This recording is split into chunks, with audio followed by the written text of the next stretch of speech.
বন্ধুরা, ছোট মাছ তো তোমরা অনেকভাবে খেয়েছো, অনেকভাবে রান্না করেছো। আমার মতো এভাবে একবার রান্না করে খেয়ে দেখো, কত মজা, তখন বুঝতে পারবে।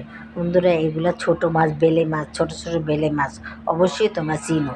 সেই মাছ দিয়ে বেগুনকে আমি কুচি কুচি করে কেটে, পেঁয়াজ কাঁচামরিচ দিয়ে এবং লেবুর কুচি কুচি পাতা কুচি কুচি করে উপরে দিয়ে দিয়ে আমি হলুদ মরিচ ধনিয়া দিয়ে তেল দিয়ে সরিষার তেল দিয়ে মাছটাকে মাখিয়ে এভাবে আমি চচ্চড়ি করেছি। বন্ধুরা, কিভাবে করেছি বন্ধুরা, তোমরা যদি জানতে চাও তাহলে অবশ্যই আমার বড় ভিডিওগুলো দেখে নেবে, আর তোমরাও এভাবে করে খাবে। আর যদি ভালো লাগে তাহলে অবশ্যই আমাকে একটা লাইক দেবে এবং আমার চ্যানেলটাকে সাবস্ক্রাইব করে দেবে এবং শেয়ার করে দেবে। তাহলেই বন্ধুরা আমি তোমাদের পাশে সব সময় থাকতে পারবো। আর তাহলে আজকের মতো রাখি। আসসালামু আলাইকুম, খোদা হাফেজ। যে যেখানে থাকো ভালো থাকো।